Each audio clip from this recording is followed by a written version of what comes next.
ಅಕ್ಕಿ ಹಪ್ಪಳನ ಮಾಡೋಕ್ಕೆ ಬರದವರು ಈ ಹಪ್ಪಳನ ಟ್ರೈ ಮಾಡಿ. ತುಂಬಾ ಸುಲಭವಾಗಿ 1 ನಿಮಿಷದಲ್ಲಿ ಒಂದು ಹಪ್ಪಳನ ಮಾಡ್ಕೊಳ್ಬೋದು.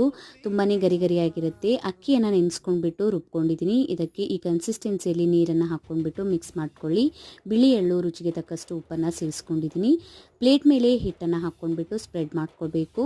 ಈಗ ಇದನ್ನು ಹಬೆಯಲ್ಲಿ 1 ನಿಮಿಷ ಬೇಯಿಸ್ಕೊಳ್ಬೇಕು. 1 ನಿಮಿಷ ಆಗಿದ್ಮೇಲೆ ತಣ್ಣ ನೀರಿಗೆ ಪ್ಲೇಟನ್ನು ಹಾಕ್ಕೊಂಡ್ಬಿಟ್ಟು ಸೈಡ್ಸನ್ನು ತೆಕ್ಕೊಂಡ್ಬಿಟ್ಟು ಹಪ್ಪಳನ ತೆಕ್ಕೊಳ್ಳಿ. ತುಂಬಾ ಸುಲಭವಾಗಿ ಬಂದ್ಬಿಡುತ್ತೆ. ಇದನ್ನ ಕಾಟನ್ ಬಟ್ಟೆ ಮೇಲೆ ಅಥವಾ ಪ್ಲಾಸ್ಟಿಕ್ ಶೀಟ್ ಮೇಲೆ ಹಾಕ್ಕೊಂಡ್ಬಿಟ್ಟು ಒಂದಿನ ನೆರಳಲ್ಲಿ 2 ದಿನ ಬಿಸಿಲಲ್ಲಿ ಒಣಗಿಸ್ಕೊಳ್ಳಿ. ಇದೇ ಸೇಮ್ ಹಿಟ್ಟಿನಿಂದ ಬೇರೆ ಬೇರೆ ಫುಡ್ ಕಲರನ್ನು ಹಾಕಿ ಕಲರ್ ಆದಂಥ ಹಪ್ಪಳನ ಮಾಡ್ಕೊಳ್ಬೋದು. ಈ ಹಪ್ಪಳನ ಮಾಡ್ಕೊಂಡ್ಬಿಟ್ಟು 2-3 ದಿನ ಸರಿಯಾಗಿ ಒಣಗಿಸ್ಕೊಳ್ತೀನಿ. 2-3 ದಿನ ಆಗಿದ್ಮೇಲೆ ಹಪ್ಪಳ ಈ ರೀತಿಯಲ್ಲಿ ಕಾಣುತ್ತೆ.